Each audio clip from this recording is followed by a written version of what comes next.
Ecco, allora grazie Dino, naturalmente mi associo anch'io come consigliere di nuova nomina, direi da poco, ma mi sento già molto ben inserita in questo ambiente che ho trovato molto colto, siete molto preparati e come organizzatori mi scinto un po' dal consiglio in questo momento, sono Sonia Finzi che viene da Venezia, membro della comunità ebraica della città di Venezia, faccio i complimenti per aver proprio avuto l'idea di organizzare un programma come questo, organizzandolo con l'AMPI, adesso leggo tutti i partecipanti, allora la Fondazione Ghirardi, l'AMPI, l'associazione, io che non ci vedo, APS con varie sponsorizzazioni, cioè voglio dire, Piazzola che ha la villa e tutto quanto può essere anche vista come un piccolo centro del Padovano che invece ha tutta questa energia di programmare che è veramente da lodarsi. Ecco, cioè io lo faccio come non considero in questo momento perché ho visto anche la vostra partecipazione che è veramente generosa e preparata. Ed è molto importante naturalmente che in questo periodo, che non è dei più allegri, ci sia un pubblico così che possa anche portare al di fuori un po' l'idea di cosa è stato l'ebraismo, che ancora oggi è circondato da parecchia ignoranza. Ringrazio moltissimo il professor Cavaglion, con cui ci siamo ricordati che in fondo tanti anni fa sindaco Massimo Cacciari, ci siamo incontrati perché Massimo Cacciari, e adesso vi faccio un po' ridere, siccome si iniziava allora a organizzare le prime giornate della memoria, pare che abbia detto: guarda, vuole un'ebrea, la Sonia Finzi, e mi ha affidato l'organizzazione di tutte le giornate del Comune di Venezia fino a un certo punto, cosa molto interessante perché il coordinamento cittadino è veramente una cosa incredibile. Per cui il professor Cavaglion è stato il nome che mi è venuto in mente e ho suggerito insieme a Gadi, ma comunque ce l'avevo nel cuore perché secondo me è uno dei maggiori storici dell'ebraismo in Italia. E adesso leggo brevemente 3 righe e poi vi leggo la sorpresa che avrete, nel senso che sono riuscita ad avere un contatto con la senatrice Segre che ci ha mandato una mail molto bella che vi leggerò, per cui abbiamo anche questa bella cosa, uno dei maggiori storici dell'ebraismo italiano, e un saluto di Liliana Segre. Ecco, per continuare un momentino, il professore insegna all'Università di Firenze, è nel consiglio del MEIS, non so se voi sappiate cosa sia il MEIS. Il MEIS è questo museo direi nuovo, praticamente quasi nuovo, diciamo, fortemente voluto mi sembra da Franceschini, e lui è nel consiglio scientifico nominato da poco nella città di Ferrara. Naturalmente è uno storico anche che scrive ampiamente, e poi deve essere anche bello questo libro che io non ho letto, a dire la verità, ma lo leggerò più presto, quello delle bellissime figlia, per cui anche avere questo approccio di giovani, l'ebraismo, la resistenza, la resistenza, c'è giusto. Ecco, allora io adesso vi leggo il discorso di Liliana Segre, che un po' ha recepito quello che io ho spiegato di quello che il professore avrebbe trattato questa sera e di cui io anche mi sento parte come famiglia, nel senso che la mia famiglia, Guetta, Finzi,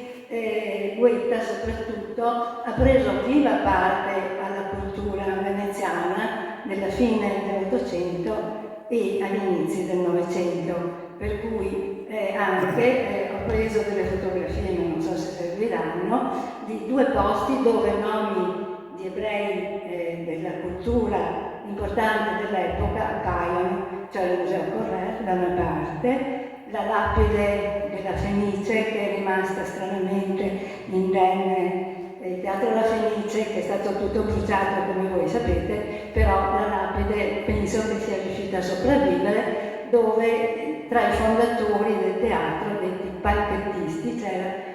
nonno Vittorio Friedenberg, i Treves,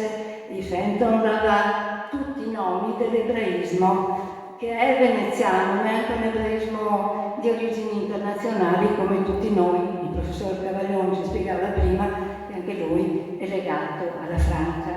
come ne parlerà lei comunque. Ecco, per cui questa è un po' l'idea che volevo darvi di cosa poteva essere la vita dell'uscita dal ghetto nei primi anni dell'Ottocento, dove Venezia, tra Guggenheim, Treves, eccetera, Levi e così via, era un fiorire di grandissimi interessi in tutti i campi della cultura. Allora, veniamo esattamente alla nostra. Saluto della senatrice Liliana Segre, agli organizzatori della rassegna Piazzolla Legge incontra, autunno 2022 di Piazzolla sul Brenta. Cara signora Sonia Finzi, gentili organizzatori della Fondazione di Radio Lus e di ETA OPS, cari amici dell'AMPI, caro Alberto Cavaglione, signore e signori, sono profondamente commossa che abbiate voluto dedicare a me questo interessantissimo ciclo di incontri, davvero dispiaciuta di non poter essere presente, ma la mia età, che è di dominio pubblico, e la stanchezza per i molti e faticosi impegni, gli ultimi dei quali sono a tutti voi noti, me lo impediscono. Voglio esprimere il mio plauso e il mio grande apprezzamento per un'iniziativa importante e necessaria che con l'intervento di eminenti studiosi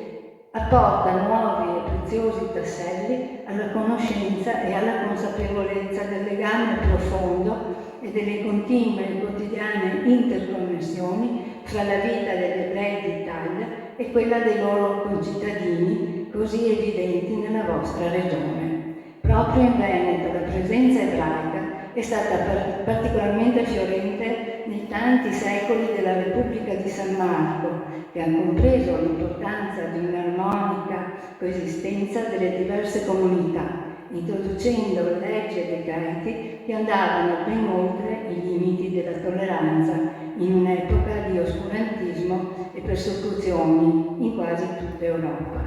con poche altre luminose eccezioni, non a caso tutte italiane. E se il ghetto di Venezia è divenuto non del tutto precisamente sinonimo di segregazione, non dimentichiamo che l'Università di Padova è stata per secoli la sola in Italia aperta agli ebrei, dalle quali sono usciti medici illustri così famosi da essere chiamati a curare principi e papi in una regione di confine esposta agli eccessi della Controriforma. La Repubblica di Venezia, con una legislazione illuminata e attenta al rispetto delle minoranze, è riuscita a temperare il potere della Chiesa Cattolica, tanto presente nella vita della popolazione, da assumere caratteri e far proprio lo spirito di laboriosità e di solidarietà sociale così forte in queste terre di costruttori, artigiani, di emigranti che hanno portato nel mondo l'immagine migliore del popolo italiano.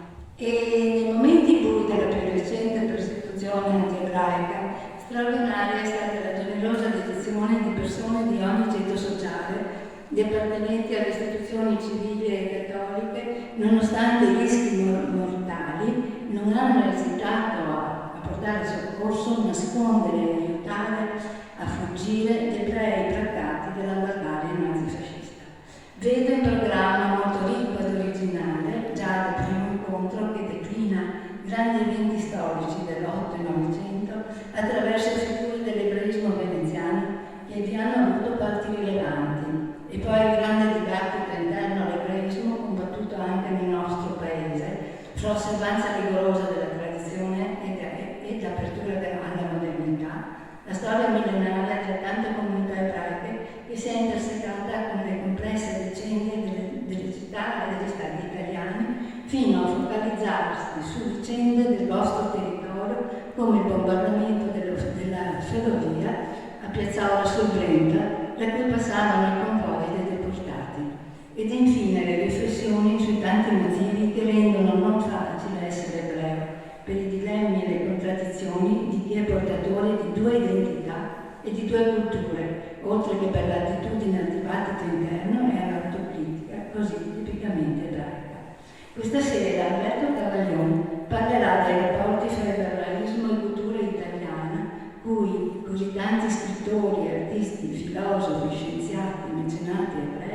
hanno contribuito in un periodo che va dal 1815 al 1988 e mi interessa molto conoscere i motivi di questa scelta. Bisognerà fare una telefonata.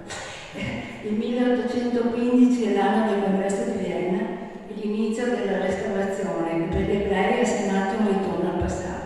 Il 1988 mi dice meno, ma Papa John ne spiegherà le ragioni e sono certa che vi farà anche conoscere personaggi meno noti, storie particolari in modo brillante e avvincente come lui sa fare. Vi saluto rinnovando l'apprezzamento per questa iniziativa che a me, che per tanti anni ho parlato ai giovani degli orrori del recente passato, del mio